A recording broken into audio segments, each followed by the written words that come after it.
Hello. Thank you all so much for tuning in, everyone, to episode 251 of Navigating Now.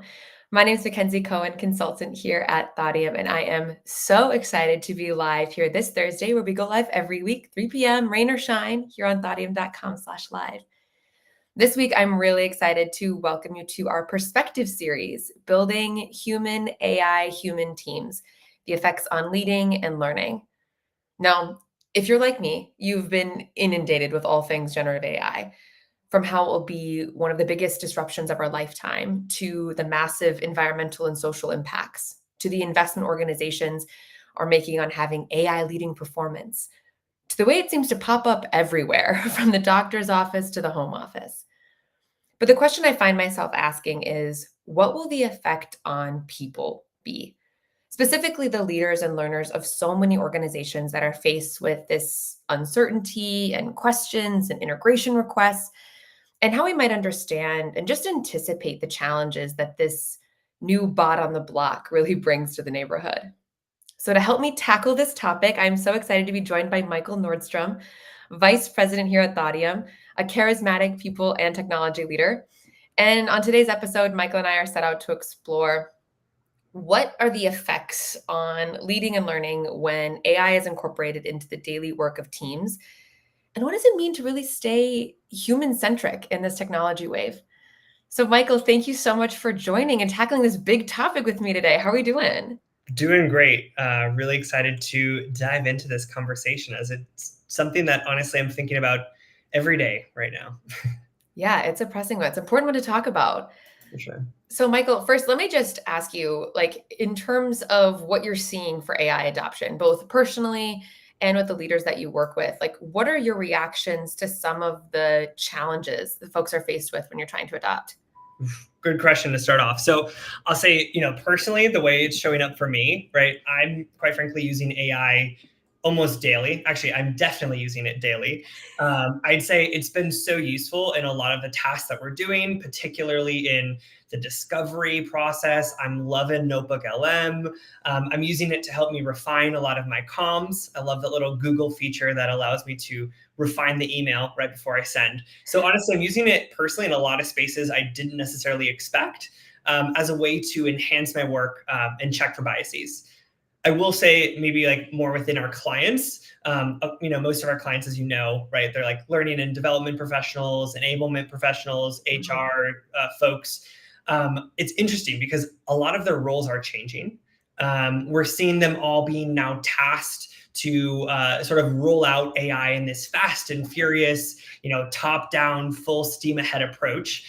Right. And they're being asked to, really quickly create strategies, create training, some of them even making like lists of prompts to help drive AI adoption, across their workforce.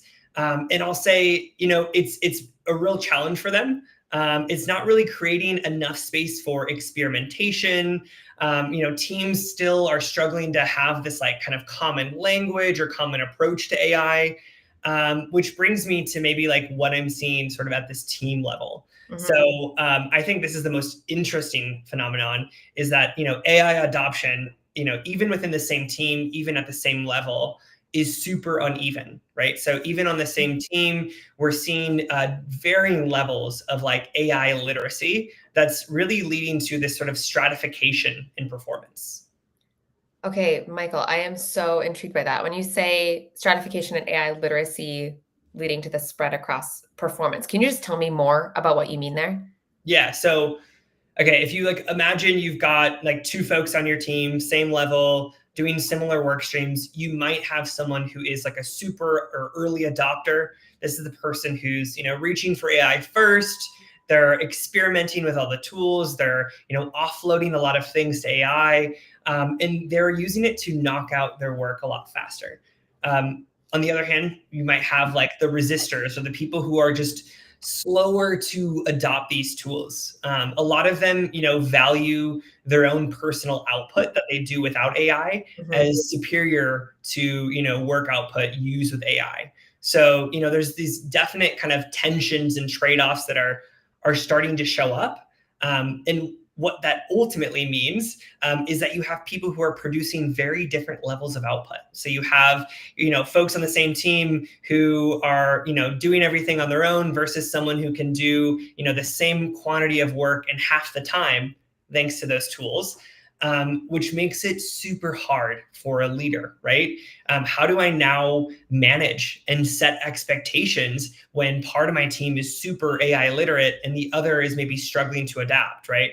What do I do when, one of my reports is able to produce so much more output than the other because they're leveraging some of these tools? How do I even manage that sort of performance? Michael, I think that's such a great call out because if people and leaders especially, if they're not feeling that now, they will be. Yeah. Like folks who are really casual users who feel really confident in it, and then folks who are maybe hesitant or unsure, like that's just gonna spread and cause, like you said, this variance in performance. And a manager and leader has to be prepared for the conversations that will come up from that. And slightly unrelated, but related because it makes me think about this conversation my husband brought up last night. He was telling me about a podcast he was listening to where they talked about this idea of losing key skills because we don't need to know them anymore. So they compared AI usage and dependency on how people today have no directional awareness. We all depend on GPS to get Yeah, anywhere. it's true. Now, Michael, I'm old enough to remember the days of going to a new friend's house and printing out literal MapQuest directions, reading them to my mom while she drove to the new friend's house. And now I hardly go down the block without putting it in my phone. And Yeah. I get that both are maps, but one seems way less involved than the other, quite honestly. And this access to the resource totally evolved how we interact with it, how we learn, how we engage in the world. And that results in such a spread of how people engage in it, how they use it. And it's really wild to start to see unfold. Yeah, honestly, it makes me think about how I think we all used to like be able to remember so many different phone numbers. I used to have all the phone numbers of my best friends memorized. I couldn't even tell you the phone number of my brothers or my boyfriend. Yeah. I know my phone number Okay. and my childhood home phone number, which is no one even has anymore. So that's not even useful information up here. But I think some of this, is the byproduct of evolving with new technology and new information and new tools. It's been happening since humans have been happening. Like this is part of the experience.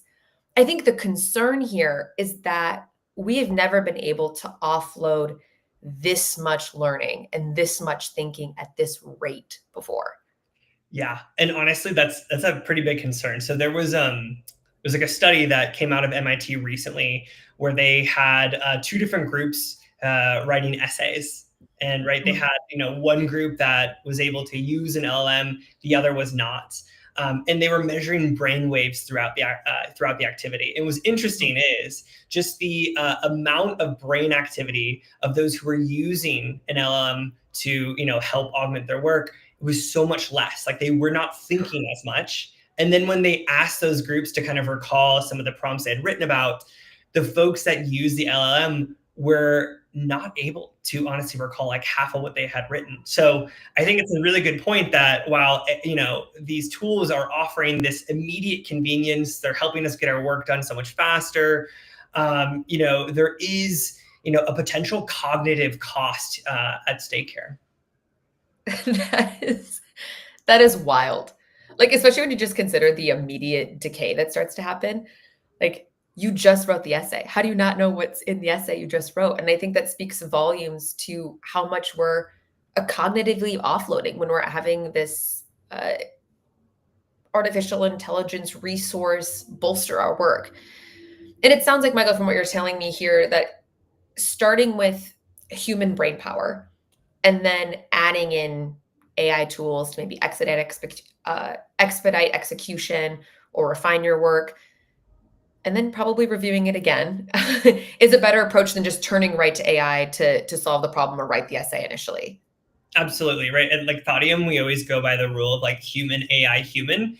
If you are going to use an AI tool, like it should be your thoughts, your point of view, your expertise first. Mhm. Use the AI tool as a way to refine and help you with it. Sometimes you use it as a way to maybe ideate, but ultimately it still needs to be filtered through you. And I think the problem is a lot of teams are not having these types of conversations, right? I think it's so important for leaders today to really be making this space to figure out like, okay, when and where does it make sense to use AI tools, right? Like what are some of the trade-offs that come with leveraging these tools in terms of like team capability and speed? What are the risks? What are the benefits? How does this affect trust? How does this affect relationships across my team? Some people are very skeptical when they see work and can tell it came out of ChatGPT or some sort of AI tool. So I think there's a lot of conversations that are not happening at that team level that leaders really need to be leaning more into with their folks. I love hearing that you're thinking about like the conversations that leaders need to be having around this integration and around how you adopt. Because knowing our focus on human-centered design here at Thoughtium, when I was thinking about, okay, how do we approach conversations around integrating AI into human teams? I really wanted to be intentional about the power of humans on those teams and how we bookend AI's work with human touch points. Exactly what you're talking about. Human, AI, human teams. Yeah. So it's kind of like, adding AI to the team's work without having it lead the work of the team. Yes, that's exactly it. And I like to even take it like a step further and really consider AI as an integrated member of the team. So truly approaching adding AI to your team like you would onboarding a new team member.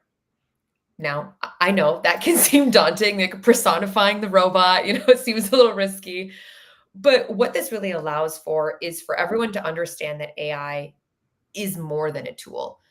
It's a partner that has an individual relationship with everyone on the team and sincere contributing power to the team. What this perspective also means is that AI is onboarded the same way any team member would be. So you're clearly communicating expectations, identifying strengths and weaknesses, understanding ways of working, communication preferences, creating space for feedback, recognizing established skills versus project specific skills, all of these things that you would and in consider when onboarding a person can be considered when you're onboarding an AI to the team. Of course, you're balancing this with a very important fact that the AI teammate is not human. Mhm. And I think that's a very important distinction to make there. Very important. Like big ol' asterisk, highlight, AI is not human. But thinking of AI as a teammate can really help us decide where it fits.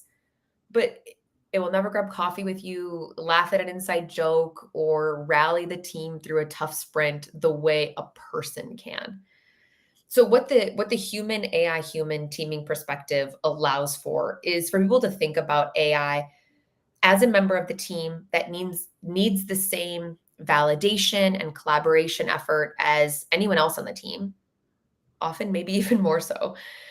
And as a leader, this looks like encouraging your people to engage in critical thinking up front, allow AI to expedite execution, be the doer, and then bookend the work with human validation and collaboration.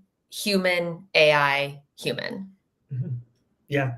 I'll say, honestly, I really like this perspective. Actually, I should say I love this perspective. I think it really gives managers sort of this shared language for how they can actually be thinking about and adopting AI in very intentional ways to Yeah. enable sort of that speed and that team performance, making it not just about individual capabilities. I will say though, like doubling down, like it's so important to make that distinction that we are integrating them like a new team member, but they are not a human teammate, right? I have to admit, this idea of like grabbing coffee with AI doesn't sit well. No, it's terrifying. It scares me a little bit. And it is a little bit of a daunting, terrifying notion. And I think that's where people's resistance to AI it comes in. And especially when I think about a recent study finding that higher daily usage across all chatbot modalities. So speaking into it, typing into it, just generally using, correlated with higher loneliness, dependence, problematic use, and lower socialization. So turns out not everything can be outsourced to AI. People need people. And it just makes you think about like the way we engage with AI on a daily basis and what we and people broadly turn to AI for. Exactly. So I think the loneliness epidemic is something that's really very real and also very interesting that it's happening at the same time with this like intersection of AI, right? Totally. Everyone I know, and honestly, guilty as charged, we're all using our phones for comfort, for social media. We spend so much of our time like disconnected from each other. Even like the fact that so many of us are working for home, we are quite frankly in a very human deprived world. Which is sort of why when I see so much exploration around leveraging AI for learning, I hesitate because I think, right, Mm. this creates a huge risk to our biggest learning opportunities, right? Social learning and learning from others is like time and time again, it's the best way folks learn. Okay, I love that. Mike, I'd love to hear more from like your expertise. Like what does social learning look like? Like why does this matter? Yeah. Okay. So I'll say TLDR, people learn best from each other, right? We've seen this Makes across sense. That all makes the so much experiences sense. that we've designed for folks, right? Folks, for instance, retain more when they're learning in a social environment, right? They're more engaged. I think there's some sort of there's some fact that floats around. It says something like information that's told in the form of a story is like 20 times more memorable than when you're just shared the fact or you read it alone. So, when you get teams also in a room to solve a problem together, they're going to solve it faster and you're Mhm. going to get a much more like higher quality solution. And then honestly, aside from the fact that it's, people learn better, they engage more and they retain more information in social environments, there's also just like a very beneficial there's something beneficial about being in a social and collaborative environment, right? We talked about how we are becoming increasingly more isolated. So getting folks together to learn and collaborate, to talk to a human the way you talk to a human, not the way you talk to an I think is going to be really important. And I think, it's going to only become more important as we are using AI more, maybe relying on our teammates a little bit less. And I think it's going to be up to leaders to sort of recognize the importance and the sort of power in, connecting with people and thinking about the benefits of, social learning for their team.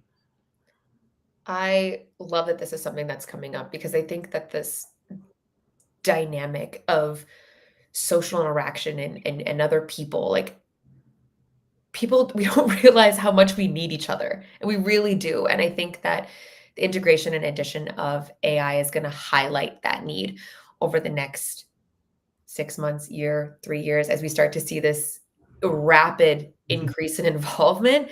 It's just gonna expedite that. And I think social learning definitely and on these collaborative activities, but just like social connection and being in spaces with other folks. And you brought up performance and AI as well. And I think there's so much mixed research right now. Because I think when you think about like learning and the way it shows up, we want to see these big, heady results on our performance when we add AI. And there's the research is so mixed right now on whether or not AI makes us more productive. Some research says yes, some says no.